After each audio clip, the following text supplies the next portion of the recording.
Today we will discuss Pakistan economic crisis. Pakistan کا معاشی بحران.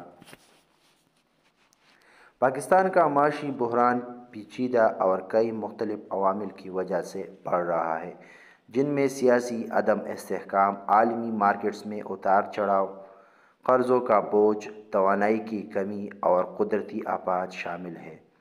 پاکستان نے اپنے معاشی مسائل حل کرنے کے لیے کئی اقدامات کیے ہیں، جن میں IMF سے قرض کی سہولت، تجارتی پالیسیوں میں اصلاحات اور حکومتی اخراجات میں کمی شامل ہے۔ تاہم ان اقدامات کے باوجود معاشی استحکام کی مکمل بحالی کے لیے مزید وقت اور حکومتی سطح پر مضبوط اصلاحات کی ضرورت ہے۔ اس میں خاص طور پر کرپشن کی روک تھام، ٹیکس کے نظام میں اصلاحات اور حکومتی اداروں کی کارکردگی کو بہتر بنانا شامل ہے۔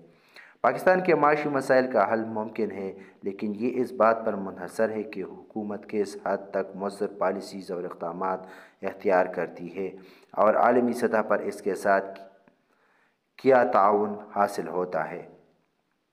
اس کے علاوہ پاکستان کو داخلی سطح پر سیاسی استحکام اور معاشی نظم و ضبط کی ضرورت ہے تاکہ عالمی سرمایہ کاروں کا اعتماد دوبارہ بحال ہو سکے۔ پاکستان کا عالمی مالیاتی ادارے IMF سے قرض حاصل کرنے کا عمل ایک پیچیدہ اور طویل مدتی معاہدہ ہوتا ہے۔ IMF پاکستان کو قرض فراہم کرنے کے لیے ایک خاص پروگرام کی بنیاد پر قرضے کی منظوری دیتا ہے، جو اکثر معاشی اصلاحات اور مالی استحکام کے لیے اقدامات پر مبنی ہوتا ہے۔ پاکستان کا IMF کے ساتھ قرض کا معاہدہ کئی سالوں سے چل رہا ہے اور اس کا مقصد ملک کی معیشت کو مستحکم کرنا اور بیرونی قرضوں کے دباؤ کو کم کرنا ہے۔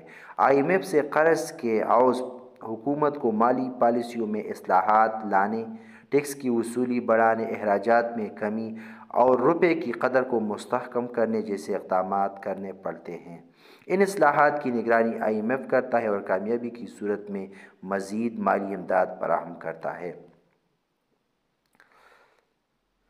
Economic monitoring and adjustment programme ایک قسم کا پروگرام ہو سکتا ہے جس کے تحت پاکستان IMF سے قرض لیتا ہے، لیکن یہ مخصوص پروگرام پاکستان کے مالی بحران کے دوران جاری ہو سکتا ہے، جہاں پاکستان کو غیر ملکی قرضوں کی ادائیگی کے لیے فوری طور پر فنڈز کی ضرورت ہوتی ہے۔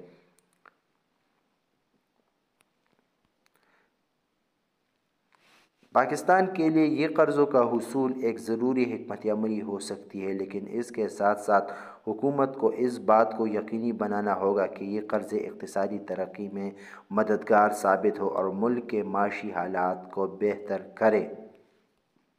پاکستان کی تجارتی پالیسی میں اصلاحات ضروری ہے تاکہ ملک کی معیشت کو مستحکم کیا جا سکے، تجارتی خسارے کو کم کیا جا سکے اور عالمی سطح پر پاکستان کی مسابقت کو بڑھایا جا سکے۔ تجارتی پالیسی کے اصلاحات مختلف پہلوؤں پر مذکورہ ہو سکتی ہے۔ پاکستان کی تجارتی پالیسی میں اہم اصلاحات کا مقصد برآمدات کو بڑھانا ہے تاکہ ملک کے تجارتی خسارے کو کم کیا جا سکے۔ اس کے لیے حکومت کو نئی برآمدی مارکیٹس تلاش کرنے، اعلیٰ معیار کی مصنوعات کی تیاری اور برآمد کنندگان کے لیے امارات فراہم کرنے کی ضرورت ہے۔ نئی ٹیکنالوجی اور جدید ترین پیداوار کے طریقوں کو اپنانا بھی برآمدات کو بڑھانے میں مددگار ثابت ہو سکتا ہے۔ تجارتی خسارے کو کم کرنے کے لیے درآمدات پر کنٹرول ضروری ہے۔ حکومت کو ایسی پالیسیوں پر کام کرنا چاہیے جس سے غیر ضروری اشیاء کی درآمدات کو محدود کیا جا سکے اور صرف ضروری سامان کی درآمدات کو ترجیح دی جا سکے۔ اس کے لیے محصولات، ڈیوٹیز یا سبسڈیز جیسے اقدامات اٹھائے جا سکتے ہیں۔ تجارتی پالیسی میں اصلاحات میں سے ایک اہم پہلو ٹیکس کے نظام کی بہتری ہے۔ تجارتی سرگرمیوں کے لیے ٹیکس کی شرح کو موزوں بنانا اور تجارتی شعبے کے لیے آسان اور شفاف ٹیکس کے قوانین متعارف کروانا تجارتی حوصلہ افزائی میں مددگار ثابت ہو سکتا ہے۔ تجارتی پالیسی کی اصلاحات میں بنیادی ڈھانچے کی بہتری بھی شامل ہونی چاہیے، جیسا کہ پورٹ، گوداموں، سڑکوں اور ریل کے نظام کی ترقی۔ اس سے اشیاء کی ترسیل اور نقل و حمل کے اخراجات کم ہوں گے، جو کاروبار کے لیے فائدہ مند ثابت ہوگا۔ تجارتی پالیسی اصلاحات کے دوران حکومت کو تجارتی شراکت داریوں کی اہمیت کو تسلیم کرنا ہوگا۔ تجارتی معاہدے اور آزاد تجارتی زونز کا قیام دوسرے ممالک کے ساتھ پاکستان کے تجارتی تعلقات کو بہتر بنا سکتا ہے۔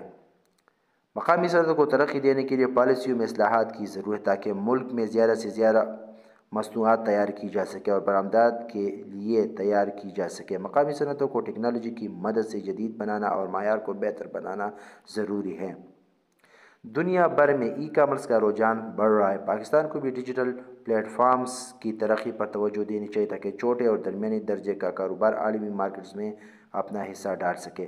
پاکستان کے تجارتی خسارے کو کم کرنے اور معیشت کو مستحکم کرنے کے لیے یہ اصلاحات ضروری ہیں۔ ان اقدامات کو کامیاب بنانے کے لیے حکومت کو مضبوط حکومتی عزم، نجی شعبے کے تعاون اور عالمی سطح پر حمایت کی ضرورت ہے۔ IMF ایک مالیاتی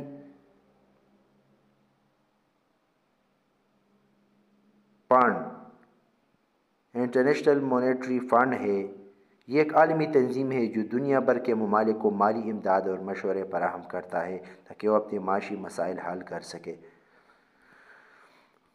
پاکستان اور IMF بین الاقوامی مالیاتی فنڈ کے تعلقات کئی دہائیوں پر محیط ہیں۔ پاکستان نے بارہا IMF سے قرضے حاصل کیے تاکہ معاشی مسائل حل کیا جا سکے اور ادائیگی کے توازن میں بہتری لائی جا سکے۔ یہ تعلقات بنیادی طور پر پاکستان کی معیشت کے استحکام اور مالیاتی اصلاحات کے لیے کیے گئے معاہدوں پر مبنی ہے۔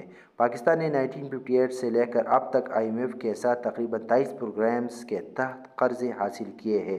ان پروگرامز کے ذریعے IMF پاکستان کو مالی امداد فراہم کرتا ہے، لیکن اس کے ساتھ مخصوص شرائط عائد کرتا ہے۔